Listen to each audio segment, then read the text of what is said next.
ಮಂಗಲ್ಪಾಡಿ ಗ್ರಾಮ ಪಂಚಾಯತ್ ವ್ಯಾಪ್ತಿಯಲ್ಲಿರುವ ಕುಬಣೂರಿನಲ್ಲಿ 30 ವರ್ಷಗಳ ಹಿಂದೆ ನಿರ್ಮಿಸಲಾಗಿದ್ದ ಸೇತುವೆಯ ಒಂದು ಭಾಗ ಕುಸಿದು ಸಂಚಾರಕ್ಕೆ ತಡೆಯಾಗಿದ್ದು ನಿತ್ಯ ಸಂಚಾರಿಗಳು ಸಂಕಷ್ಟಕ್ಕೆ ಒಳಗಾಗಿದ್ದಾರೆ. ಇದು ಸುವರ್ಣಗಿರಿ ತೋಡಿಗೆ ಕೃಷಿಗಾಗಿ ನಿರ್ಮಿಸಲಾಗಿದ್ದ ಸೇತುವೆಯಾಗಿದ್ದು ಅಗಲ ಕಿರಿದಾಗಿದ್ದು ಸುಗಮ ಸಂಚಾರಕ್ಕೆ ಅಡ್ಡಿಯಾಗಿತ್ತು.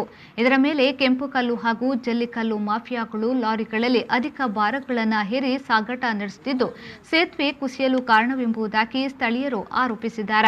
ಈ ಸೇತುವೆ ಬಂದ್ಯೂಡ್ ಪೆರ್ಮುದೆ ರಸ್ತೆಯ ಕುಬಣೂರಿನಿಂದ ಮತ್ತು ಪಚ್ಚಂಬಳದಿಂದ ಬೇಕೂರು ಶಾಂತಿಪುರಿಯ ಮೂಲಕ ಕೈಗಂಬ ಬಾಯರು ರಸ್ತೆಯನ್ನು ಸಂಪರ್ಕಿಸುತ್ತದೆ.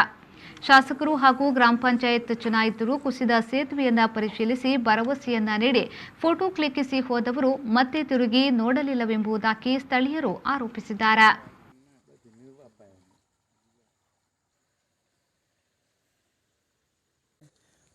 ಇದರ ಪಕ್ಕದಲ್ಲಿ ಕುಬಣೂರು ಶ್ರೀರಾಮ ಎ.ಪಿ. ಶಾಲೆ, ಅಲ್ಲಿ ಶಾಸ್ತಾವ್ ದೇವಸ್ಥಾನ, ಮಸೀದಿಯ ಪಕ್ಕದಲ್ಲಿ ಇಲ್ಲೊಂದು 30 ವರ್ಷಕ್ಕಿಂತ ಮೊದಲು ನಿರ್ಮಿಸಿದಂಥ ಕೃಷಿಗೂ ಯೋಗ್ಯ ರೀತಿಯಲ್ಲಿ ಸಹಕರಿಸುವಂಥ ಡ್ಯಾಮ್ ಕಮ್ ಬ್ರಿಡ್ಜ್ ನಿರ್ಮಾಣವಾಗಿತ್ತು. ಅದೀಗ ಬಿರುಕು ಬಿಟ್ಟು ಯಾರಿಗೂ ಸಂಚಾರ ಯೋಗ್ಯತೆ ಇಲ್ಲದಂತಾಗಿದೆ.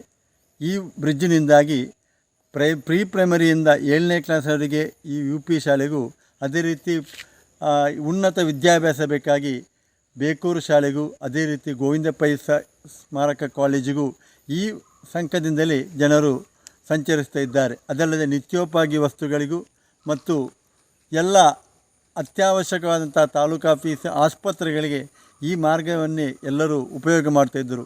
ಇದು ಆದಷ್ಟು ಬೇಗ ತುರ್ತಾಗಿ ಏನಾದರೂ ಫಂಡ್ ಕೊಟ್ಟು ವ್ಯವಸ್ಥೆ ಮಾಡಿದರೆ ಮಾತ್ರವೇ ಇಲ್ಲಿಂದ ಮತ್ತೆ ಮುಂದೆ ಎಲ್ಲ ಜನರಿಗೂ ಅನುಕೂಲವಾಗಬಹುದು.